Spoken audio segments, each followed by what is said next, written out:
All right, hey guys, OFD checking in here, and today we finally got one of the Seiko Arnie reissues here on the channel. Been wanting to have one of these for a while, but guys, just haven't had the opportunity, so really cool to get one on here. This is the SNJ027. This is the PADI version of the Seiko Arnie reissues. Of course, PADI being the Professional Association of Diving Instructors, which Seiko has had a partnership with for a number of years.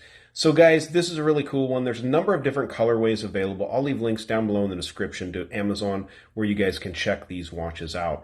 If you're not familiar with why these are referred to as the Arnies, back in the 1980s, Arnold Schwarzenegger was famous for wearing a H558-5000 or 5009 in a number of different movies. For me personally, I really remember the watch from the movie Commando. It was a really cool action flick back in the day, and never forget it. So guys, let's jump in the dimensions on this. You've got a 47mm case from side to side, not including the crowns or the pushers, I should say. There's two of them. You've got just over 50mm. I measured 50.3 lug tip to lug tip.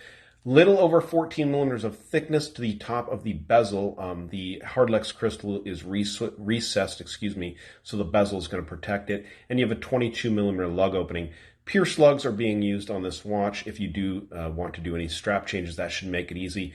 Since I have the watch here on the side, I'll show you guys the polished screws that are holding the case shroud on the watch, also polished crown.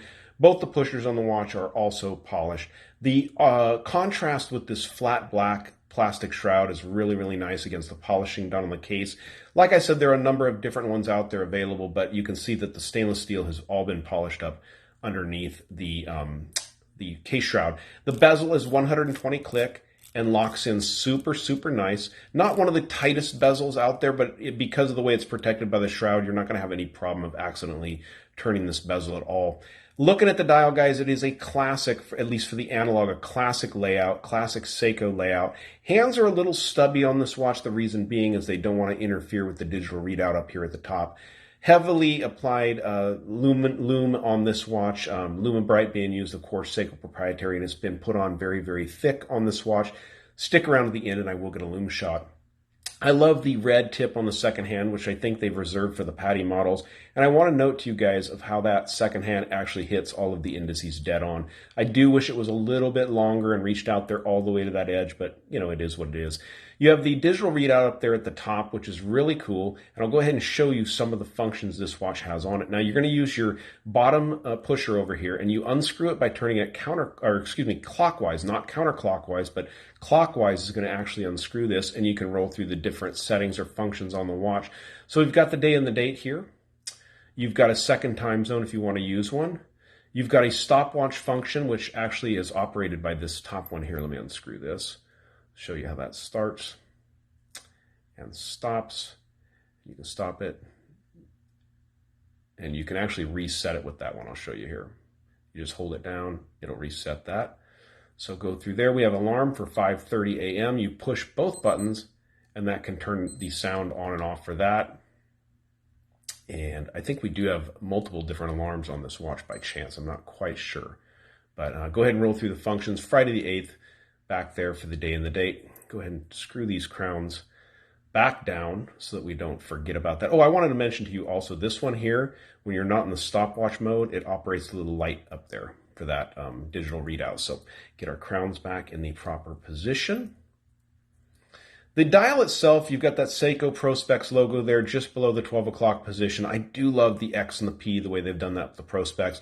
The PADI down there, the solar just above that, or just below the PADI. These are on the H851 solar movement, so they got about 10 months once you've got the solar, the battery fully charged up. Nice silicone-style rubber straps that Seiko's been using with the pebble effect on the underside. Nice stainless steel keeper is being used on this one with the 5 holes punched in. It looks pretty cool. And a polished buckle up here. It's not signed Seiko on top, it is signed Seiko on the bottom. Taking a look at the case back, you have the typical, what you'd expect on a Seiko diver, the Kanagawa Wave. Prospex model lets you know with the S and the P here. Special edition because it's a PADI.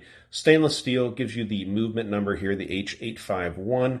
And then over here, this is kind of interesting, guys. These are made in China. Now, it's interesting because on the hang tag, it says banned China, but reality, I think this entire watch is probably made in China, which is not a problem for me. I know that Seiko does manufacturing and has facilities all over the world, so no big deal. Let's go ahead and pause it, get this watch on my 7-inch wrist, guys, and then go out that loom shot.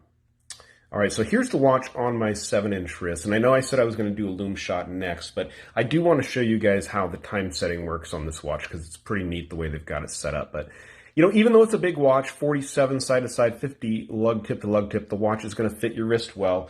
These tuna style cases really wear well, even on some of the smaller wrists out there. But let me pause it for just a second to show you this time setting mode because I think it's kind of neat, and then we'll go out that loom shot. All right, so I know this might be a little boring, but we've got to get it to the time setting mode, and I wanted to show you guys how the time setting works on this watch because it's pretty cool. So we got it on the time mode up here. You can see 10:16, 10:16. You're going to unscrew the crown, and the first thing I thought was, of course, I was going to unscrew this crown and move the hands around. That's not the case. When you pull the crown out, you can see your seconds are going to stop up here, and you can use this. If you turn it back, you see it's actually going to reset the seconds when you roll it back. I don't think when you, either way, front or back, it's going to reset that seconds. It just resets it to 0 there. You push it again, it's going to move you over to your minutes, and I'll show you this is pretty cool.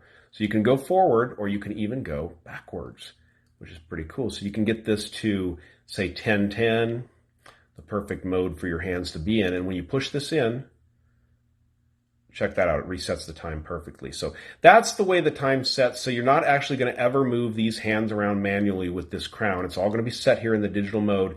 And then once you've set the digital time perfectly, the analog time is going to coincide exactly where it should be. The seconds will line up and everything, which is pretty neat. So let's dim the lights and check out the loom. Now, I want to show you guys this before I light this thing up because it's a little bit harder to tell when it's all glowing. But you can see that the loom on the indices is blue and the loom on the minute hand is actually green. Pretty cool. It really looks neat in the dark. Now, I think when I get this thing lit up here, if I get it lit up too much, it's going to be a little bit hard to see that. Now once it starts glowing, it gets really tough to notice the difference. But there is quite a bit of difference. You've got that green glow in the minute hand and the blue all the way over on the rest of the watch, which is a pretty neat touch. So, all right, guys, this has been the SNJ027, the PADI version of the Seiko Arnie reissues. Super popular watches. Links down below in the description, guys, if you're interested in picking one of these up. So, all right, you like the video, give me a thumbs up down there at the bottom. And if you've not subscribed to the OFD channel yet, please do. Thanks, guys.